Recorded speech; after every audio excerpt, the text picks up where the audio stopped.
Muito boa noite, queridos amigos, queridos irmãos.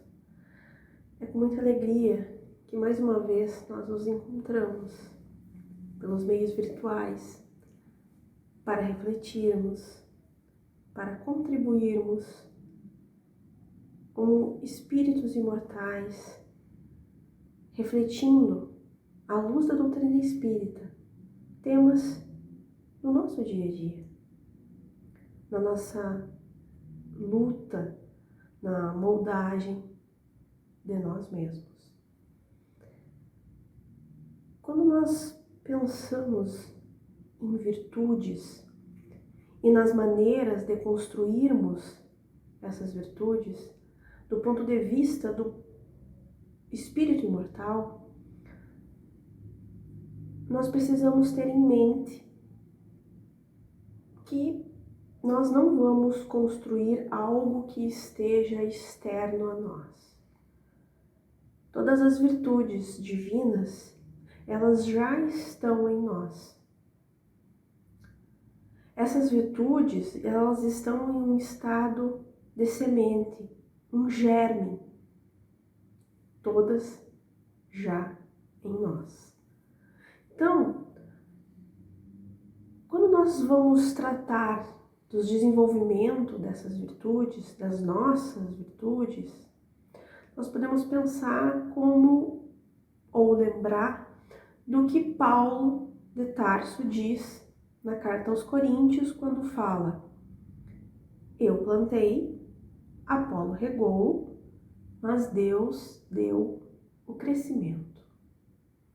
O que nos leva a pensar que o que nos leva ao crescimento de tais virtudes em nós é propiciado pelo Criador. Ele nos cultiva, ele retira de nós as ervas daninhas, ele realiza a poda, ele aduba, ele corrige o solo, ele conduz. E essa condução divina é feita através das experiências, das nossas experiências quando encarnados.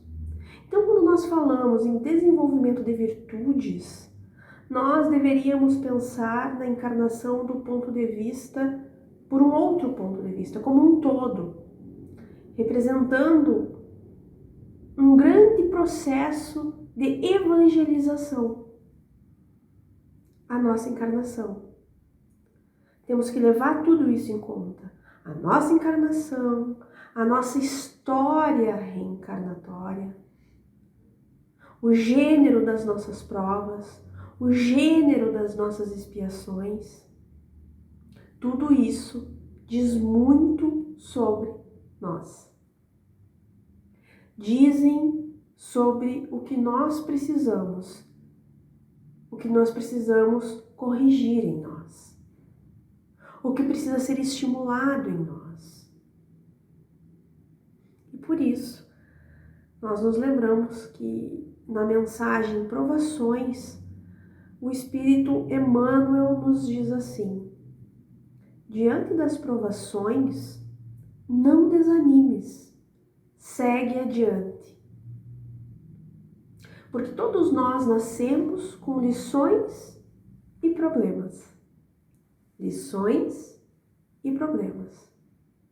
E ele segue, ele diz: pelas tendências saberás por que sofres. O fato é que, infelizmente, quando nós falamos em virtude, nós pensamos em virtude, nós caímos nesse padrão, do padrão da competição. E nós imaginamos que devemos nos comparar com outras pessoas, que nós devemos imitar outras pessoas, que devemos ter características de outras pessoas, nos movermos como outras pessoas, falarmos como outras pessoas. E claro, nós não somos assim. E se não somos assim, nós nos sentimos inferiores, por não sermos essas pessoas que nós estamos querendo nos comparar e e imitar. Quando nós pensamos no Mestre, no nosso guia e modelo, todas as pessoas que se aproximaram de Jesus, elas ouviram dele um único pedido: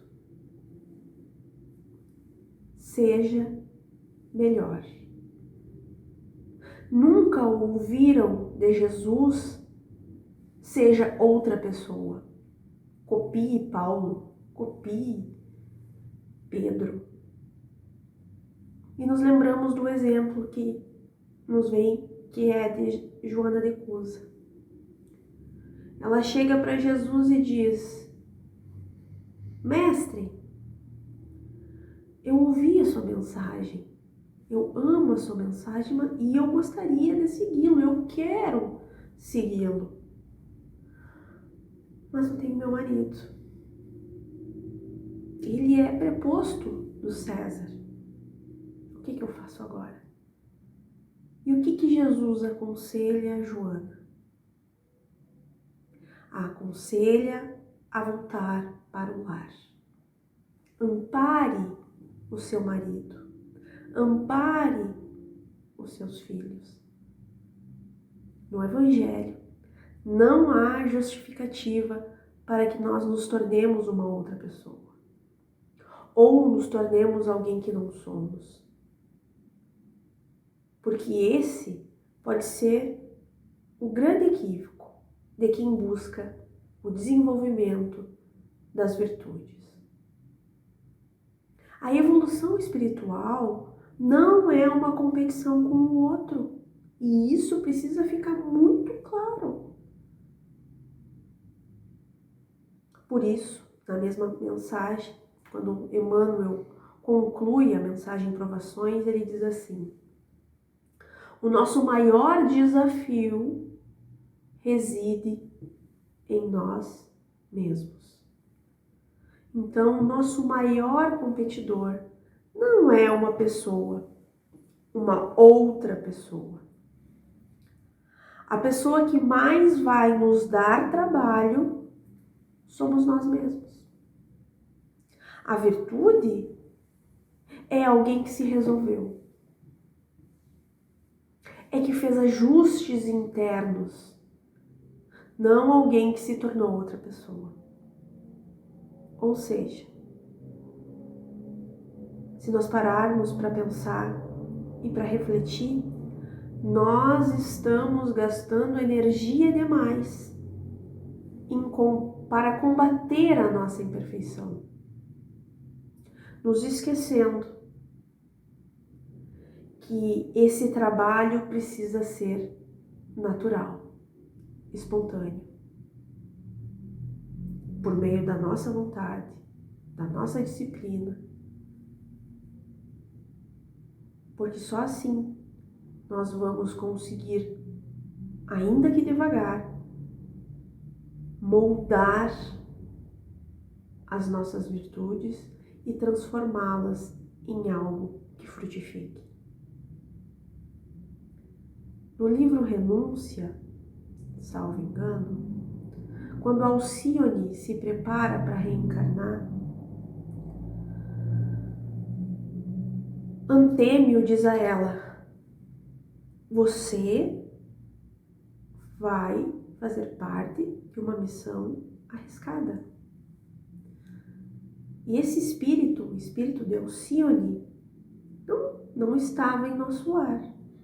Esse espírito já estava em um outro sistema. Então, um espírito que já está galgando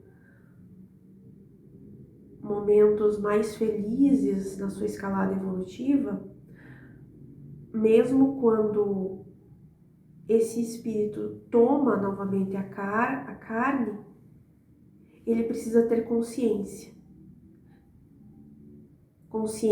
desse recado que o benfeitor Antêmio deu a Alcione. Você precisa ter a consciência que logo que corporifique na Terra, você sentirá uma profunda necessidade de compreensão e uma intensa sede de afeto. Quando nós estamos encarnados, nós somos extremamente frágeis. E levando em consideração dois aspectos para essa nossa reflexão, que são o corpo físico, que é frágil, nós não sabemos o que vai acontecer. Hoje eu estou com saúde, amanhã eu posso não estar. E a nossa perda de memória. Nós não sabemos o que vai acontecer. Nós vamos tateando, será que eu estou indo para o lado certo? Até certo ponto nós conseguimos ver. Isso dificulta as nossas percepções e nos transforma em pessoas que têm em muitos momentos uma grande insegurança. Pois bem, precisa ser assim. Pois para a aquisição da virtude, ela precisa ser espontânea. Não pode ser robotizado. Quando nós ficamos olhando para fora, ou quem sabe para o futuro, e acabamos por nos esquecer que dentro de nós existe uma criança ferida. Uma criança ferida que mora dentro de nós. A nossa criança ferida. E talvez o nosso grande problema com a vaidade, o nosso grande problema com a gula, o nosso grande problema com o orgulho, as grandes questões de defeitos que nós temos que trabalhar em nós, sejam no fundo uma grande fragilidade, uma baita carência. Uma grande necessidade de ser aprovado pelos outros. Mas, para a construção da virtude, a construção da virtude em si começa por nós nos reconhecermos como crianças. E é esse o símbolo que o Mestre Jesus, que o Cristo toma, quando ele diz assim, ele toma a criança nos seus braços e diz assim, quem não se fizer como uma dessas crianças, não pode entrar no reino dos céus. E para encerrarmos, nós gostaríamos de ler uma poesia que está no livro Antologia da Espiritualidade, uma poesia ditada pelo Espírito Maria Dolores a Francisco Cândido Xavier, intitulada Conversa com Jesus. Senhor, não lastimamos tanto contemplar no caminho a penúria sem nome, porque sabemos que socorrerá os famintos de pão e os sedentos de paz. Dói encontrar na vida os que fazem a fome, ante aqueles que choram. Não lamentamos tanto, já que estendes o braço aos que gemem de angústia e de cansaço. Deploramos achar nas multidões do mundo os que abrem na terra as comportas do mundo e do pranto. Não lastimamos tanto os que esfalfam, carregando a aflição férrea de cruz. De vez que nós sabemos, quando assistes os humildes e os tristes, lastimamos os cérebros que brilham e sonegam a luz. Não deploramos tanto os que suportam sarcasmo e solidão. Na carência do amor, tanto quanto tens nas mãos, hora por hora, no consolo e no apoio. em todo ser que chora. Lamentamos fitar os amigos felizes que alimentam a dor. E é por isso, Jesus, que nós te suplicamos, não nos deixe seguir-te o passo em vão. Que o prazer do conforto não nos vença. Livrai-nos de tombar no pó da indiferença.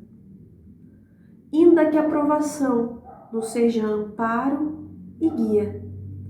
Toma e guarda em serviço no nosso coração.